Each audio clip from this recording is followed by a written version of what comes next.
born into a family of poverty, unable to continue her education, giving up on a past dream, and growing all the way to be one of the most prominent voice actors in the world. Kito Akari has one of the wildest, most heart-tearing success stories I have ever seen in a voice actress. I'm Red Joker, and today I will be showing you the full story of how Kito Akari resiliently crawled her way up from rock bottom. Part 1. A Fruitful Childhood. Kito Akari, known by many as Akarin, was born and grew up in the Aichi prefecture. She describes her childhood with nothing but positivity. From a very young age, her father was an otaku and introduced her and her younger sister to games and anime. Her dad had the NES, PlayStation, and Sega Saturn to game with his daughters, and he even introduced them to anime like Magical Teacher Negima and Rose and Maden, the three of them bonding over it. Akarin remembers happy memories of trying to get her dad into manga that she liked so he would buy them for her. She also loved singing, so their family would go to karaoke and sing Ani songs together. Ani songs would be blasting in the car. They were nerds together and created quite the happy otaku family dynamic. I was an otaku the moment I was born, she says. Akarin also describes herself as a grandma's girl, being very close to her and always being spoiled by her. Growing up to middle school in this blessed family, the otaku side of her naturally brought an innate interest within her. Drawing. Akarin loved drawing, and she was good at it, to the point where she truly thought she would continue to pursue it while doing college in her beloved Aichi prefecture, and become a pro illustrator in the future. I mean, she loved her hometown, she loved her family, staying in Aichi and pursuing her greatest interest as a career while going to college like a normal person was an ideal solution, wasn't it? Yes, she dabbled in things like the light music club in high school under the influence of K-On, but the entire time she seriously considered art as the path she wanted to take, until something happened before her high school graduation. Part 2. The Consequences of Poverty. When Akarin first discussed her future path with her parents, they said, "We don't have money, so get a loan or scholarship if you really want to go to college." This changed the trajectory of Akarin's plans. Did she really want to go to college so much to the point of being in student debt? There was also one more crucial yet unfortunate incident. Akarin's grandma's cancer had relapsed and the doctor said that she didn't have much longer. See, Akarin her entire life had thought that in return for having her dear grandma spoil her as a child, she would grow up, make it big, and repay her grandma for all that she had done for her. But at this rate, if she went to college, she wouldn't make it in time. She was panicking. She wanted to do something to return the favor, and fast. She needed a path that she could support with her own money, something where she could reap the souls of her hard work as fast as possible. The idea of not being able to repay, do anything for her grandma was terrifying to her. After some researching on application processes, she decided there is no other choice. There is no choice but to become a voice actress. But why voice actress? Well, I'm actually leaving out a bit of a backstory. Akarin, as an otaku, actually discovered the work of voice actors back when she was in middle school. She listened to many of their radios and thought, the voice actors talking about anime sound like they're having so much fun. I bet this would be a fun job to have. However, she had a bit of a complex about her low-pitched voice, forming a mental barrier to applying for anything. Akarin recalls a memory in middle school of a classmate telling her, "Isn't your voice super low?" She was already sensitive about her low-pitched voice, so this really dug into the wound and intensified her complex. Moreover, after some searching online at the time, she found that it would be impossible to become a voice actor without moving to Tokyo, about 4 hours away from her beloved hometown, so she very quickly gave up on that young dream. In the present though, the situation has changed. With all these factors at hand, she decided that this was the only way. She applied for Profit Voice Acting School, a sort of acting school under the Profit Voice Acting Agency. Even if this doesn't work out, I'll just become an artist instead, she thought. After working part-time for 6 months to save up money, in October 2013, she left for Tokyo with a dream she once abandoned and a grandma she wanted to make proud.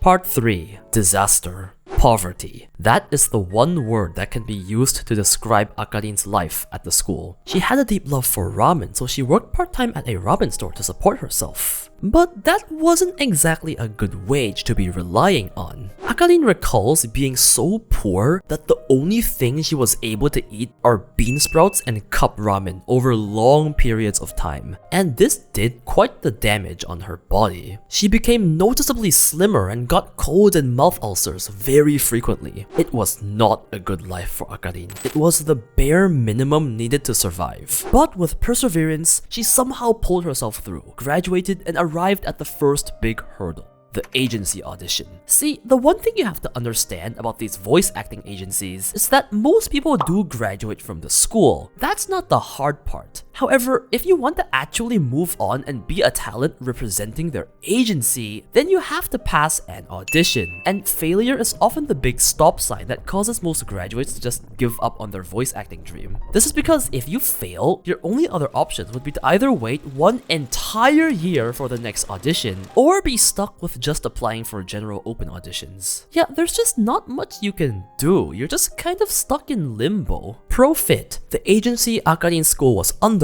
lets you take the audition and get results in just 1 year, which is why Akarin applied. However, it's also known to have some of the harshest acceptance rates ever, posing a great challenge. Anyway, she passed it first try. Yet this victory would be short-lived. From 2014 to 2015, her first 2 years after debut, as with most amateur voice actors, was disappointing to say the least. She barely got any roles, and any roles that she did get were extremely minor. But worst of all, she would be unfortunately notified that her dearest grandma had passed away.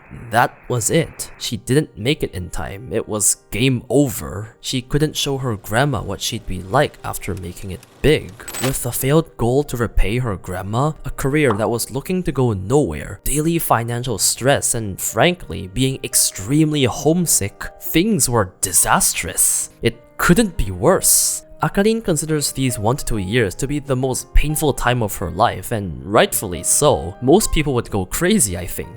What was she doing this for? What could she do at this point? But even when all seemed down, Akarin didn't give up just yet. I mean, it'd only been 2 years, right? Part 4. Arise. 2016 looked to be another rough year for Akarin, filled with minor, insignificant roles. But towards the end, shined a slight glimmer of hope. Akarin had gotten her first role as a main character, Karin, from Time Bokan 24. It wasn't exactly a big anime, but it was a step in the right direction. She also got seiyuu in Restage, an idol-like multimedia franchise. What followed in 2017 was something that even she never expected. She got the role of Horikita from Classroom of the Elite, Kaho from Blend S, and Kanata from Love Live's newest group, Nijigasaki. This is where Akarin started to truly rise. See, not only did 2 main characters from a high-profile anime help her stand out, both Love Live and Restage would give her consistent work lasting to this very day. These idol voice actress franchises are also great as work because you don't voice one seasonal anime and basically become unemployed in 3 months anymore. They always consistently have concerts, live streams, radios, and the like, so it's a blessing for financial and career stability. Not to mention the loyal fanbase you can build up over the years, as idol fans are very loyal.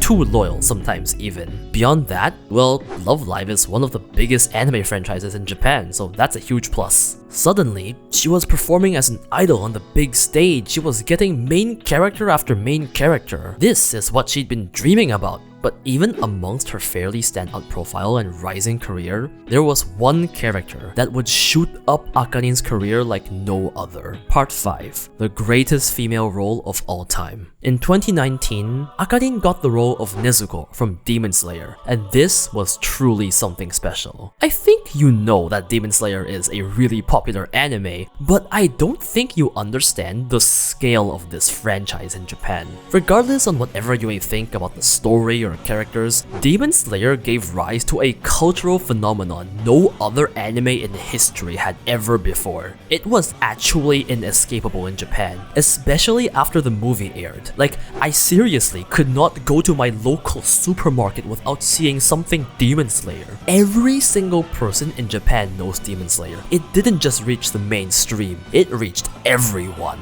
Elderly simped Shinobu, infants cosplayed Zenitsu, kids looked up to Tanjiro more than their parents. The Prime Minister became a mouth breather. The movie is literally the single highest grossing film of all time. No, not just animated films, #1 of all movies of all time. My best friend's mom loves Demon Slayer. No, I'm serious. It became so big that a new type of harassment, Himehara for Kimetsu harassment had to be invented because so many kids were bullied for not having seen Demon Slayer.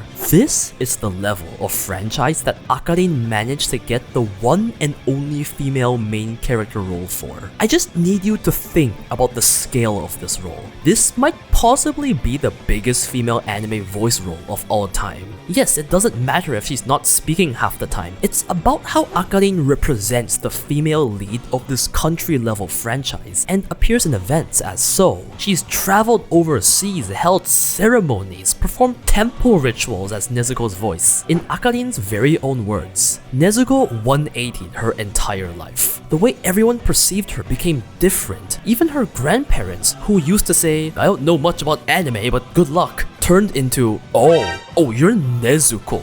That's so impressive. That's amazing. She proceeded to win the Best Female Character as Nezuko, alongside Best Female Voice Actress at the New Type Anime Awards. With all these insane achievements, it's no wonder that even amongst all the characters Akarin plays, Nezuko holds a very special place in her heart. She was the one demon that turned her life around and helped her reach all of her goals. Part 6. Post Nezuko.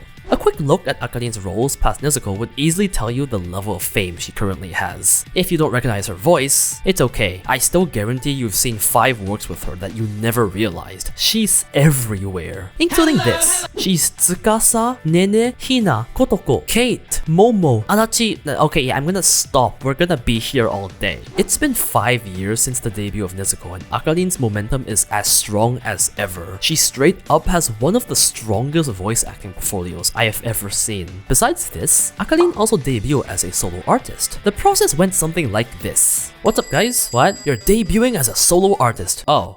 Okay. Since COVID came around right after she debuted, the beginning of this new voyage was actually a bit of a struggle, more so mentally since audiences weren't allowed to cheer at concerts. I actually went to her first live in Aichi, her hometown, and vividly remember the surprise the staff and us fans gave her. So basically, when entering the venue, the staff gave all of us a small whiteboard and a marker, and asked all of us to write a message to Akarin and follow the timing instructions written on a piece of paper. At the bridge of the song Kimi no Hana ni Inono, Akarin was supposed to walk down these stairs towards center stage, and unknowingst to her, the screen behind her would have a 10-second countdown. When it hit 0, all the lights in the venue would be turned on and us fans in the audience simultaneously held up our whiteboards with our messages. Akarin was obviously shaken, and seeing her reaction gave me a sort of joy I didn't know I could feel. Oh, by the way, yes, I'm doxing myself. I'm somewhere here. To me, this is still the most memorable concert I've had in my life. I'm so honored to have been a part of this. On the artist side,